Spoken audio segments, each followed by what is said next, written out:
ఉంచుకోవడాలు నాకు వద్దు నాయన, మీరే ఉంచుకోండి, నన్ను ఇలా వదిలేయండి అని చెప్పాను. Okay okay. సో ప్రతి దాన్ని మీరు ఎంత న్యూట్రల్గా, ఎంత వేదాంతపరంగా తీసుకుని ఈ లైఫ్ని, అంటే మీ జీవితం దగ్గర నుంచి ఎవరైనా ఈ రోజున మీ తోటి నటినట్లు కానీ నూతన తరం కానీ నేర్చుకోవాలంటే ఏం నేర్చుకోవాలండి? నేను ఎవరిని నేర్చుకోమని చెప్పానండి. నేను ఎవరికి రోల్ మోడల్ కాదు. మీరు ఒక రకంగా రోల్ మోడలే, మీరు కాదన్నా కూడా. ఎలా అంటే ఎన్ని షాక్స్ వచ్చినా, ఎన్ని సెట్ బ్యాక్స్ వచ్చినా, ఎన్ని ఇబ్బందులు ఎదురైనా కూడా మీరు స్టడ్ ఫాస్ట్గా, రాక్ స్టడీగా కెరీర్లో నిలబడ్డారు. ఈ రోజున మీరు ఏదో ఒక శక్తి నన్ను నిలబెట్టింది నాగేంద్ర. నాకుగా నేను నిలబడాల.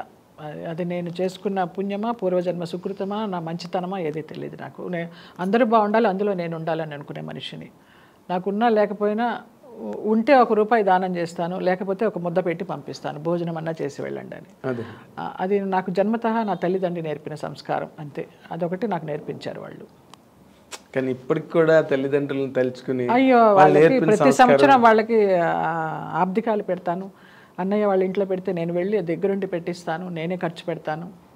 బంగారాలు మీ అర్థం, అసలు ఆ విషయంలో డౌటే లే నిజంగా. అయితే నన్నది అదేనండి, ఇందాక మీరు అన్నమాటకి నాకే మనసు చిక్కుమనిపించింది. ఇది ఉంచుకుంటామని అడిగారు. అవును అవును. అది అలాంటి రిలేషన్స్లో మీరు ఎక్కడైనా నలిగారండి? నేను నలగలేదండి అస్సలు. చాలా అదృష్టవంతురాలి నేను నలగలేదు. దూరంగా ఉన్నారు. నాకు తల్లిదండ్రులు పెద్ద ఎంకరేజ్ చేయాలి. ఈ పెళ్ళి అయిపోయింది కదా, నీకు తోడు కావాలి కమ్మా, ఇంకో పెళ్లి చేసుకో అని. నాకు ఆలోచన రాలేదు. వాళ్ళు ఎందుకు చెప్తారు మీకు తోడు ఉంటే మళ్ళీ వాళ్ళు ఎక్కడ దూరం అయిపోతారు? అలాంటి వ్యక్తి తారసపడలేదు, ఇంకా ఆలోచన లేదు మైండ్లో. సో అన్నిటికీ దూరంగా ఒక ఘనీభవించిన పదార్థంలా అలా ఎలా ఉండగలుగుతున్నారండి? ప్రశాంతంగా ఉన్నాను. ప్రశాంతంగా, చాలా గ్రేట్. ఇప్పుడు ఈ టీవీ సీరియల్స్లోకి వచ్చిన తర్వాత మళ్ళీ కొంచెం మీరు కలివిడిగా ఉన్నాను. ఇప్పుడు టీవీ సీరియల్స్ కూడా ఏమి లేవండి, అన్ని మానేసేసాను. ఏం చేయడల్లా. ప్రేమంత మధురం 3 years చేశాను, ఇప్పుడు అది కూడా మానేశాను. ఇంకా రెగ్యులర్ సీరియల్స్ వచ్చినా ఒప్పుకునే ఇదిలో లేను, చాకరీ చేయలేను. చాలా టెన్షన్ అది. ఏదైనా గెస్ట్గా అన్నపూర్ణ వాళ్ళు పిలుస్తూ ఉంటారు త్రినయనిలో, నాకు చాలా హాయిగా అనిపిస్తుంది. ఆ సెట్ పాజిటివ్గా అనిపిస్తుంది, అక్కడికి వెళ్తాను. వాళ్ళదే మావారి మాస్టర్ ఉంది, అక్కడ పని చేస్తాను. గెస్ట్ ఇప్పుడైనా రెమ్యూనరేషన్ ఏమైనా పెంచారా, లేకపోతే వాళ్ళు ఏముండదు, నేను చాలా రీజనబుల్గా అడుగుతాను. సినిమా అయితే పర్ డే ఎంత, సీరియల్ అయితే పర్ డే ఎంత, వాళ్ళు సంతోషంగానే ఇస్తారు. అమ్మ అంత నాకు కొంచెం తగ్గించండి అమ్మ అని ఎవరు అడగరు. అంటే తగ్గించేలాగా నేను మాట్లాడను, అంత హైలో అడగను. నాకు ఏది కావాలో అదే అడుగుతాను. ఎందుకంటే ఇవాళ రేపు టీవీ సీరియల్స్లో యాక్ట్ చేసేవాళ్ళు మామూలుగా చిన్న 1-2 సీరియల్స్లో వచ్చిన వాళ్ళే చాలా డిమాండ్ చేస్తున్నారు. నేను చూస్తున్నా నా కళ్ళ ముందర మా పిల్లలందరూ పనిచేస్తూ ఉంటారు కదా, అసలు ఏం మాట్లాడతారో వాళ్ళు. అసలు ఇంత కూడా మొహమాటం లేకుండా కాస్ట్యూమ్స్ ఇవ్వండి, ఏదన్నా మంచి అకేషను అంటే మాకు కాస్ట్యూమ్స్ ఇవ్వండి, మేము కొనుక్కోం అంటారు. డిమాండ్ చేసి తీసుకుంటారు. అవును, ఇచ్చేవాళ్ళు కూడా ఛానల్ వాళ్ళు కొంతమందికి అలాగే ఇస్తున్నారు. అంటే మరి ఇంకా తప్పనిసరి పరిస్థితులు కదండి, ప్రొడ్యూసర్ అవాయిడ్ చేస్తారు. నేను ఎప్పుడు అలాగా డిమాండ్ చేయలేదు. మీరు ఎవరిని డిమాండ్ చేయలేదు, అందుకే అడిగాను ప్రత్యేకంగా. ఇప్పుడైనా అడుగుతున్నారా, లేకపోతే ఇప్పుడు కూడా వాళ్ళు ఏం లేదు, రీజనబుల్ అమౌంట్స్. పోన్లేండి, సంతోషం. ఇదొక్కటి ఇప్పటి వరకు మీరు మాట్లాడిన దానిలో సంతోషం కలిగించే విషయం ఇదొకటి ఏంటంటే, నేను అడుగుతున్నాను నాకు ఇంత కావాలి అని అడుగుతున్నాను. లేదు, నేను అడిగేది జీవితం మీకు బాగానే నేర్పిందండి. అవునా? మరి లేకపోతే ఇంతవరకు వచ్చి మీరు అడగడం వరకు వచ్చారంటే. కారుల్లో తిరిగిన మా జయలలిత గారు ఇప్పుడు ఆటోల్లో తిరగడం, అసలు నోరెత్తి అడగడం తెలియని జయలలిత గారు నాకు ఇంత కావాలని అడగడం, ఇదంతా మాకు చాలా ఒక విచిత్రంగా. లావిష్ లైఫ్ చూశాను, లో లైఫ్ చూశాను. అంటే మరీ అంత అంటే రోజు గడవని పరిస్థితులు ఏమైనా చూసారు? రాలా అది చాలా నేను అదృష్టం చేసుకున్నది. లేదు, అలా రోజు గడవని పరిస్థితులు కాకపోయినా కూడా నాగబాబు గారు నాకు పిలిచి సహాయం చేసిన సందర్భాలు ఎన్నో ఉన్నాయి. నేను ప్రతి ఇంటర్వ్యూలో చెప్పుకుంటా, ఆయన నాకు దేవుడు అనేసి. జయ ఉందమ్మా లేదమ్మా, ఏదో కేఫ్లో కూర్చుని ఉంటారు, రా ఒక కాఫీ తాగు, కవర్ తీసుకెళ్ళు అంటారు. ఎవరు నాకు అంత హెల్ప్ చేయలే. ఆయన బావ అని పిలుస్తాను. ఈ మధ్యకాలంలో ఆయన పెద్ద టచ్లో లేరు. అదే ఆయన వేరే పొలిటికల్ యాక్టివిటీలో మనము పెద్ద డిస్టర్బ్ చేయకూడదు అంతే. చాలా మీకు ఉన్న అదో గంగిగోవు పాలు గరిటెడైన చాలంటారే, అలాగే మీకు ఒక చిరంజీవి గారి ఆదరణ ఉంది, ఒక నాగబాబు గారి ఆదరణ ఉంది. ఉన్న ఆదరణ వాళ్ళ వరకు వెళ్ళే స్థితి ఇంకా రాదు అని కూడా అనుకుంటాను. చాలా అసలు ఇది చాలా గొప్ప హర్షణీయమైన విషయం అండి మా అందరికీ కూడా. ఎందుకంటే మిమ్మల్ని మొదటి నుంచి చూసిన వాళ్ళుగా మాకు కూడా కొంచెం గర్వంగా ఉంది ఈ క్షణం. మీ అందరి ఆశీస్సులు, అందరి అభిమానాలే ఇలాగ ఈ రోజున ఇలాగ నిలబెట్టాయి అంటే, నన్ను ఇలాగ మీ ముందర కూర్చోబెట్టాయంటే ప్రేక్షక దేవుళ్ళు, మీడియా వారు. నేను ఒక జర్నలిజం ఫ్యామిలీ నుంచి వచ్చిన అమ్మాయిని. ఎస్ ఎస్ నేను అందుకే మీ జీవితం రాబోయే రోజుల్లో మీరు ఒక బ్యాడ్ మెమరీగా మిగలలేదు మాకు. సావిత్రి గారు అలాగా ఆవిడ సినిమాలు చూసి ఆవిడ జీవితం అలాగైందని బాధ అనిపిస్తుంది. శారద గారు కూడా ఆవిడ మ్యారీడ్ లైఫ్ కూడా, ఆవిడ ఆర్టిస్ట్గా ప్రొఫెషనల్గా గెలిచారు కానివ్వండి, ఇంట్లో పర్సనల్గా గెలవలేదు. ఆవిడ ఎంత ఫైట్, మలయాళంలో 100 సినిమాలు యాక్ట్ చేసిన మహానటి, మామూలు ఆవిడ మహానుభావులు. వాళ్ళందరూ దేవతల దేవుళ్ళే నాకు, పాత వాళ్ళందరూ.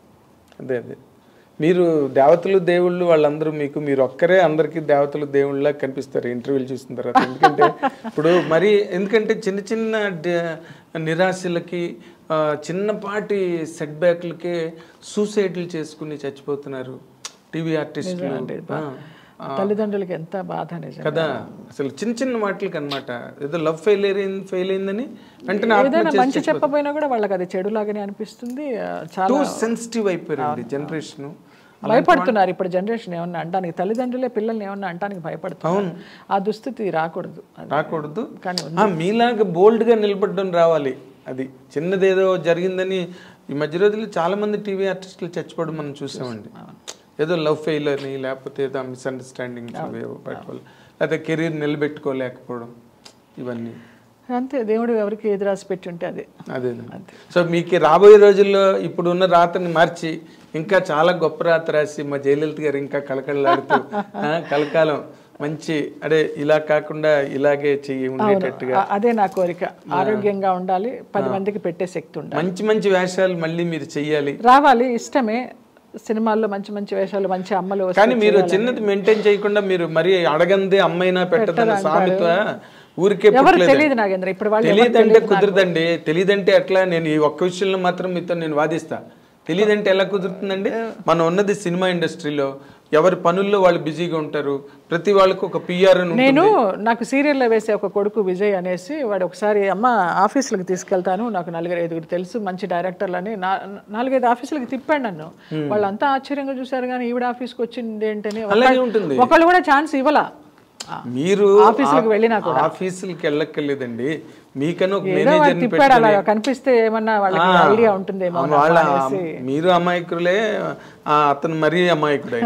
ఇప్పుడు మీరు నార్మల్ గా ఒక మేనేజర్ని మీకు ఇండస్ట్రీలో తెలియని వాళ్ళు ఎవరున్నారు? ఈ రోజు వరకు నాకు మేనేజర్ అంటే ఏంటో తెలియదు. అది ఇప్పుడు నేర్చుకోవాలి కొన్ని. మీరు బిఏ రోమన్ వైలియర్ రోమ్ అని కొన్ని తెలుసుకోండి. కూడా తెలియదు నాకు.